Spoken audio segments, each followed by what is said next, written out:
Hello and welcome to another episode of Botanical Rebellion. I'm your host, Misty Blue. And yeah, I know it's been a minute. It's almost been 2 months. Not just a minute, 2 fucking months. I'm sorry about that. I'm not going to lie. When I first started doing this podcast, I wanted to have some structure and consistency. I wanted to be able to post on X day of every week and have this perfect schedule that I stuck to. But this is botanical fucking rebellion. Rebellion's in the name. I'm giving myself grace and I'm just going to do this whenever I can, whenever it feels right. Life has been pretty good. It's just been different. If you've been paying attention or listening to my previous episodes, then you'll know my life has changed a lot lately. I've gone through a breakup. I'm starting over. I'm living alone for the first time in my life. I'm an empty nester. I just started a new career. There is so fucking much going on all at once. So I'm just like finding my groove and balance and getting settled into my new life, really. That being said, podcasting was something that kind of had to take the back burner for a little bit while I just catch my breath and continue to get through my healing process. There are some nights when I feel like, holy fuck, I feel really alone and it's so quiet. It's definitely a change to figure out what's your new norm. So, how I've been dealing with life lately, like, I love to take a bath. So I'll take a nice long hot bath, have some music going. I definitely have some nice routines. I've been cooking a lot and eating a lot of really good food. I think my new challenge lately is to honestly allow myself to rest. I've always been go, go, go, go, go, living in a state of burnout, never having a moment, trying to survive and catch my breath. So sitting around and scrolling or just like laying around just feels so weird and wrong to me that I think I was like beating myself up a little bit. I've been so tired, but I also think part of it too is I'm not really in a state of fight or flight like I have been for most of my life. In the last 4 or 5 years, I've had a lot of deaths, I've had a lot of changes. I'm talking divorce, car accidents, career changes, school, a lot of like major life altering events. And you don't forget health. Relationship changes, not just romantically, but even losing friendships and truly starting over in every aspect. So being in a place now where like I think what normal people kind of deal with, I have this new career. I'm really excited about it. I've got my new place, which I love so much. I'm like super settled in and I'm obsessed with my apartment. Like I don't even want to leave. I've even put on like 5 to 10 pounds because I eat. I'm not like in a constant state of anxiety to where I don't have an appetite. I'm taking really good care of myself and sticking to my running and it's been pretty good. But it's definitely been a new fucking chapter. So that's why naturally I had to go with the topic of today's episode, which is essentially taking the fucking training wheels off and getting back out there, being thrown back out to the wolves and trusting your growth after the healing phase. Because I think when you're in that healing phase, sometimes it can go on and on and on and on for so long, and you kind of get cozy and stuck there. Because I had such ongoing trauma, like one thing after another for so many years. I think I was in the healing phase for years. I was going to therapy for the last 4 years or so and listening to all the podcasts, reading all the books, intellectualizing everything. Like everything was a fucking lesson. What's this lesson? What's the healing in this? How can I heal from this? I mean, I've gotten too self aware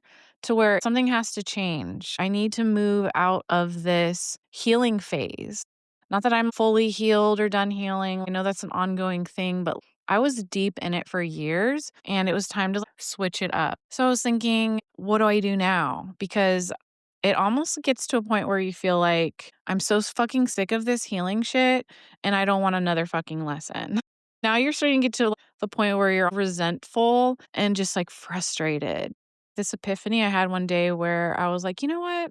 I'm just going to fucking live. Like, I'm done with this healing shit. I'm burnt out from healing. Now I'm just gonna test the waters and put all of these lessons to use and to practice. And that's essentially what I did.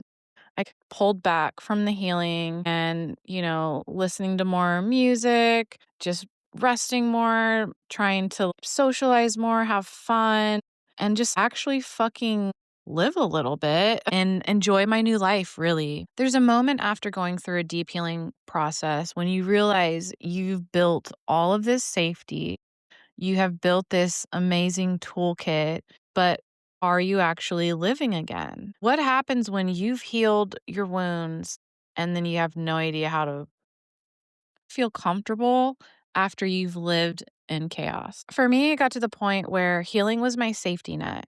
But when you're staying there too long, it can keep you in survival mode, and that's disguised as self protection. And I think I got to the point where I was just in that mode for too long. Let's also talk about burnout because burnout isn't just exhaustion, it can be a nervous system collapse from prolonged dysregulation. When the healing phase becomes a hyper focus on recovery, which is setting those boundaries and resting, introspection, these are all super crucial to the healing phase. However, when it gets super deep and excessive, this can also turn into avoidance. Resiliency doesn't equate to never breaking again. It's more about trusting that you can rebuild. Safety becomes limiting when it turns into overprotection. And I think that's sometimes where we can struggle or just feel really stuck. I'm about that Stoic mindset, and we have to talk about discomfort. It's not the enemy. It's a fucking jungle gym where strength is built. I love the saying by Marcus Aurelius, which is what stands in the way becomes the way. So you're ready to be thrown back to the wolves. At least I am. I'm ready. Like, put me out there, put me in. So let's go ahead and have some reflective questions about that. You can do them with me. Okay. Are you ready? Let's reflect on what the wolves represent to you. Are these challenges, exposure, risks, getting hurt again, criticism? Which wolves are you ready to face again? Personally, for me, I just wanted to know that I could trust myself because I feel like I had self abandoned so often in my life and would get myself in these situations, relationships, or predicaments, or whatever kind of environments, you name it. I'm not getting too specific here. I didn't want to put myself in that place again. I didn't want to self abandon anymore. My happiness is in my own hands, not in anybody else's. There's no one coming to save me. It's just me here. And I wanted to know that I could get that job done, that I could trust myself to do that because I had failed before. That's my wolf. I had to know that I could truly trust myself and that I wouldn't get in these positions where I forgot my own worth or value or that I abandoned myself again because I don't like who I am when I get to that point in my life where I have just self sacrificed everything that mattered to me for the comfort of other people. I'm big on that, not living in that victim mentality mindset. And I know that's something I've done in the past. It's something that I've broken, that I've healed from. And honestly, that's a big part of seeing that in other people and realizing, like, I never want to do that myself and having to look in my own mirror and my own shit and fix and heal that. And I have. So now my question for myself was, can I trust myself? Next, I want to talk about reclaiming your spark after burnout, the creative and personal empowerment, if you will. So, after prolonged healing, a lot of creatives, such as myself, feel emotionally muted or uninspired. And that's something I deeply struggle with because I love to be creative. It's such an outlet for me. It is who I am since the beginning of time. And here I am not doing a podcast episode for 2 months. I haven't really been writing a lot and so on. And that's where I had to, again, we're giving ourselves a lot of grace here. I had to give myself grace. Honestly, I feel like I say that fucking word so much. I'm sick of saying giving myself grace, but it's true though. Like I think I judge myself so much that just the idea of merely resting, I'm like, I'm a lazy piece of shit. And we really do have to be more kind to ourselves. Sometimes you have to take yourself out of your person and maybe think of yourself as somebody else. Think of everything in your life as your best friend or your sister or your kid or whoever the fuck. And if they were saying the things they were saying or going through what you're going through, what would you say to them? It's probably a lot kinder than what you would say to yourself. My creativity typically ran on chaos, and now I'm trying to learn how to channel it from a place of peace. And that can be scary because a lot of times people want to go back to the chaos because it's familiar, it's comfortable. Maybe that's where their creativity came from. And honestly, that's kind of how it works a little bit. That side of the brain,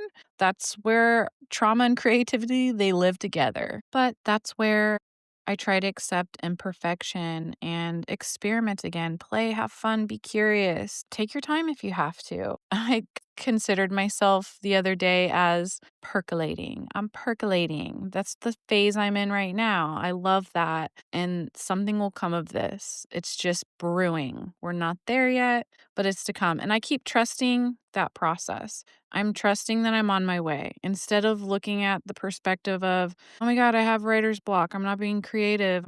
All I'm doing is working. I'm looking at it as I'm building, percolating. I actually heard that the term percolating from Shonda Rhimes on the Call Her Daddy podcast, and I was like, holy fuck, I love that because she was sharing her creative process, and it was such a great interview, and it really inspired me. It gave me that tiny itty bitty spark that I really needed. It kind of made me realize maybe that's what I need right now is to find some inspiration, find little sparks like this. When I was listening to that podcast, like, what are some other ways that I could inspire myself and maybe learn about other people's creative processes, experiment and play around? Maybe I could try to be creative in different ways. For example, I have this cute little balcony. It's fall now, so it's getting a little cooler and breezier outside finally. So I just got some patio furniture and I have this cute little setup outside. Maybe I want to have my French press out there and drink my coffee and spend a certain amount of time on certain days to get into some kind of new creative ritual or habit. Sometimes you just have to have some new ideas and experiment and play around and try new things and see what happens. I'm not there yet, right? I'm not doing all of the things I want to do because I have to have a new system. I don't have the life I used to have. All of those things aren't going to work for me now. I have this new environment. It's beautiful and I love it. How can I make this work? I have all these different spaces and areas that I can kind of play around with. And I'm starting to get settled and figure out my new schedule. Maybe that's all it is really. Like, try something new, try something different, listen to some podcasts or find out other people that you look up to, their creative processes, and see how you can fuck around and find out with that. Embrace the flow state. Activities that challenge without overwhelming, such as listening to music, writing, movement. For me, going on a run, I often will get a creative spark and I'll just stop mid run. I will pause my fucking running app and I will open my notes and I'll jot down my quick thought that popped up in my head and then I'll pick back up on my run and then later I'll go back to it. And let's get all of these little sparks to keep building up into a full blown fucking fire. Let's fucking go. Just think of expression over perfection and redefining what success is to you and really just truly redefining your life in general if you're feeling like you're in a place of being stuck or starting over. I think it's important to remember that we can't heal in isolation forever. Eventually, we have to get back into the game. And that's the part of healing. It's a phase of healing to be in that isolation because it's the rest, it's the recovery, it's the rebuilding and the processing and whatnot. You have to find that moment in your life where you're like, okay, I'm ready. I've done the resting, I've done the healing, I've processed it, I've thought about it, and now what? It's time. I love my fantasy football, and I had to bring up the NFL. So let's talk about quarterback Alex Smith. This guy suffered a severe leg injury. This was a compound fracture of the tibia and fibula bones, where it was an open wound and the bones essentially protruded through the skin. This was major and it required multiple surgeries to repair the fracture. This, of course, required extensive rehab, including physical therapy and pain management. I believe he almost even lost his leg. So, this was in 2018. And after such a long recovery, he returned to the NFL in 2020. I also like to think about Bethany Hamilton, who lost her arm in a shark attack at the age of 13 during a surfing accident. And this injury took her whole ass arm, which think about surfing, you need to carry your board. This is hard shit. And she fucking came back. She fucking went back out there to surf, facing her fucking trauma with football, like breaking your fucking leg and then just going back out there. That's a big deal. You're facing something that really fucked you up. But you could always do something else. You could always paint some fucking happy trees somewhere or take up fucking crocheting. But no, like they wanted to go back to their passion. These are definitely Stoic examples and really the Stoic principle of loving your fate and embracing adversity as fuel. Another Marcus Aurelius quote: "If you are distressed by anything external, the pain is not due to the thing itself, but to your estimate of it." I want to talk about ruminating a little bit because that's something I've struggled with, which is basically just like thinking deeply, overthinking, almost like obsessively over a topic. So, like when you're going through a big change, or especially even a breakup or a job change or anything like that, sometimes you can ruminate on that. And that rumination cycle, it can be really fucking difficult. A great way to break that cycle is to first start with the awareness. You got to check yourself before you wreck yourself.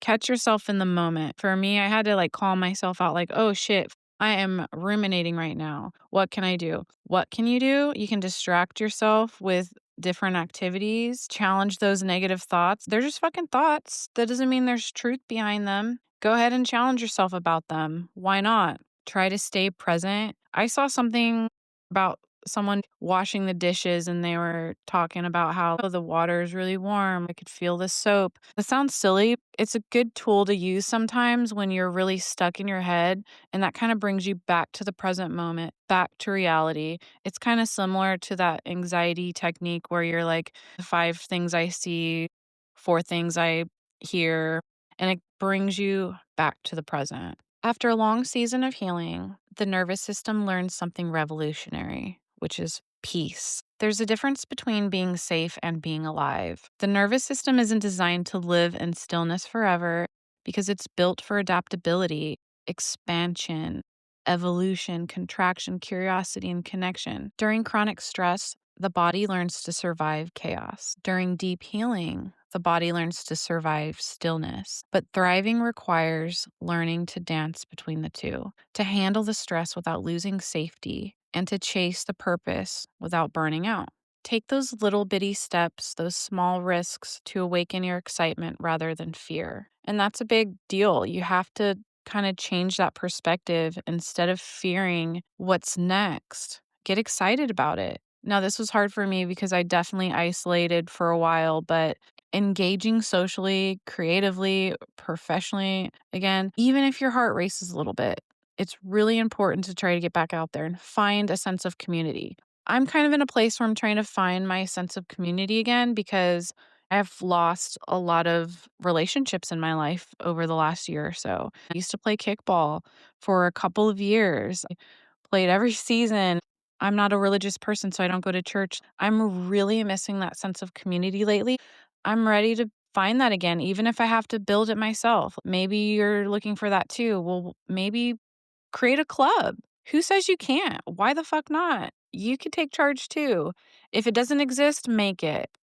Next, let yourself try, fail, and recover. It's okay.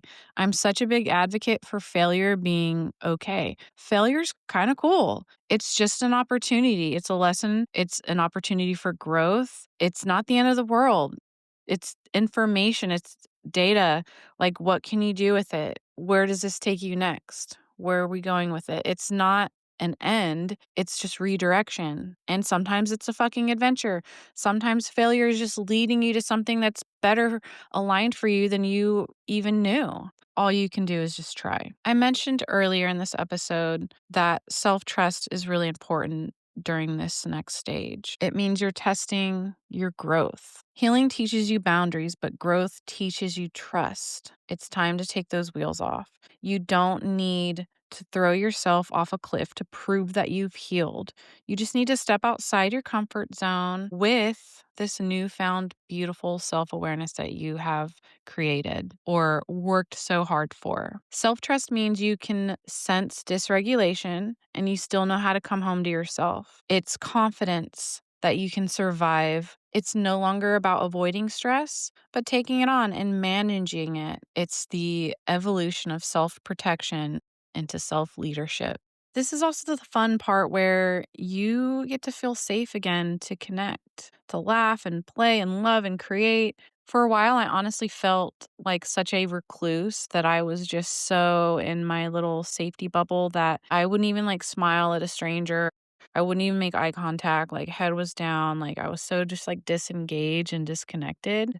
At first, it kind of felt almost impossible. I had to push myself at first. Things like going to the grocery store, "You know what? I'm gonna make eye contact with the cashier and tell them to have a great day." That sounds crazy because 'cause I'm sure healthy people who aren't going through a healing process or trying to survive the trauma that they just went through, they probably don't think about stuff like that. They're probably just polite and they do that anyway. And maybe not. I'm sure there's a lot of assholes that go through the line at the grocery store and don't even acknowledge the person that's in front of them.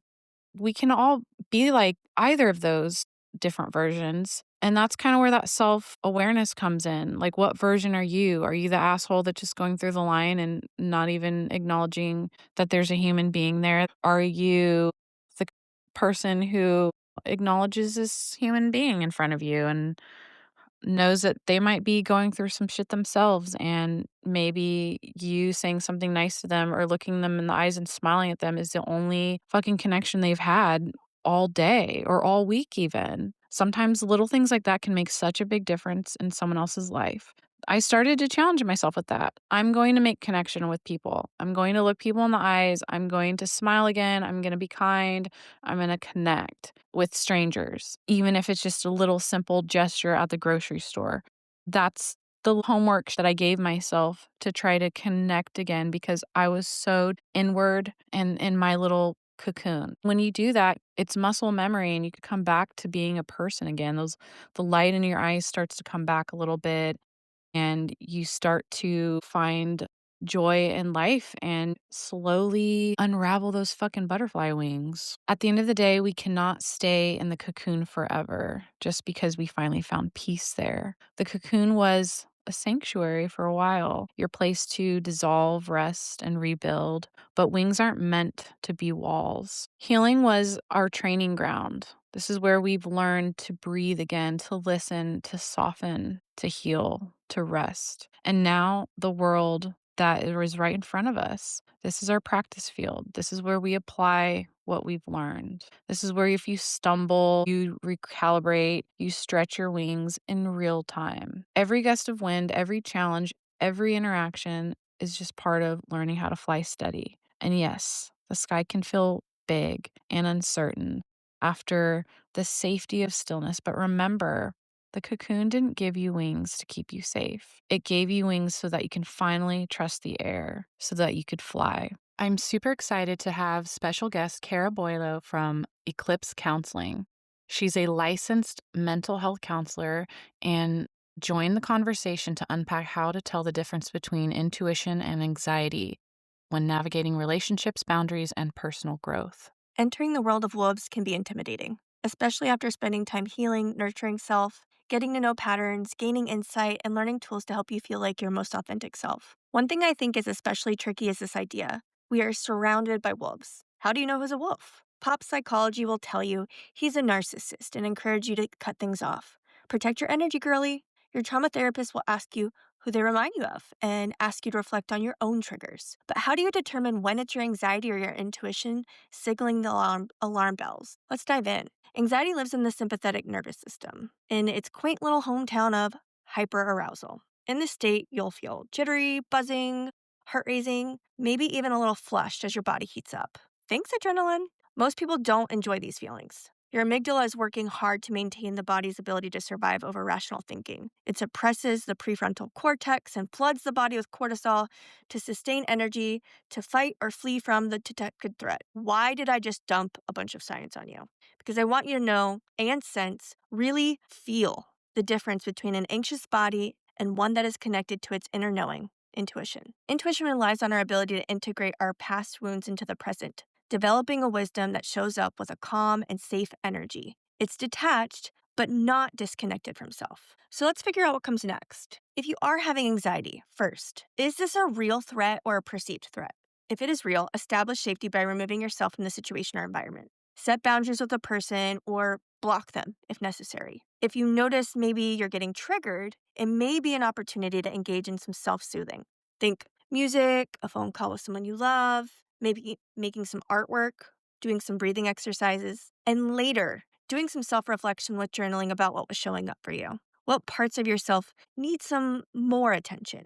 If it is a calm and wise inner knowing telling you, hey, bestie, we've been down that road, let's turn around. Listen, grieve the disappointment you might feel, but choose yourself and honor the version of you that was neglected in the past. The training wheels are off. Give yourself permission to scrape your knees a time or two as you figure all this stuff out. Healing isn't linear. You're allowed to be a messy human. I'm Kara Boilo. I'm a licensed mental health counselor, certified hypnotherapist, and somatic coach. If you'd like to learn more about me or connect with some of my work, you can find me at eclipsecounseling.care. I'd like to end this episode with some reflective questions that weave together burnout recovery, nervous system regulation, stoic resilience, and creative reawakening. These type of questions help me to just really get to know myself on a deeper level and also make sure that my perspective is on point because sometimes those intrusive thoughts or fucking limiting beliefs can really hold us back. These questions really help me to grow and evolve and to just better understand where I'm at and what I'm doing. Is my nervous system resting or am I just afraid to feel that fire again? What am I protecting myself from now that the danger is gone? When was the last time I felt alive instead of just regulated? Have I mistaken stillness for safety, or has safety become my new addiction? Have I built walls around myself and called it boundaries? What does courage look like for me now? Not the adrenaline kind, but the quiet kind. What pain am I still labeling as punishment instead of preparation? Have I confused healing with perfection? Am I waiting to feel ready, or am I ready and just scared? What does my creativity sound like when it's no longer fueled by chaos? Am I afraid to be seen in my becoming because I once only showed up in my brokenness? If my art, my purpose, or my voice or a living thing, what would it need from me right now? What would it look like to finally trust my wings, not test them, not doubt them, but to trust them? Who am I without my healing story? Can I let myself outgrow the person who needed saving? Well, thank you for listening to another episode of Botanical Rebellion. I am going to try to be back and recording some more episodes. If you have any topic suggestions or questions, feel free to send them in. And don't forget that I have a few books out there. Botanical Rebellion is my newest book, which is an apothecary guide to nature's alchemy. I have all my beautiful recipes in there, some DIY self remedies, and romanticizing your life. There's also my first book, which is my memoir, Garden of Blue, where I talk about a lot of the trauma that I've gone through in life, from open heart surgery to grief and loss and even love. There's also a poetry section in there, and I will finally be getting to my audiobook for that here soon. I'm very excited. I'm also working on some new books, and I said books plural because I have a couple ideas and I can't wait to get my schedule and routine set up so that I can chip away at those. I cannot wait to share. But enough about me. Make sure you're staying hydrated and getting your sleep and doing all the self care shit because you fucking deserve it and you matter. And yeah, I'll see you next time.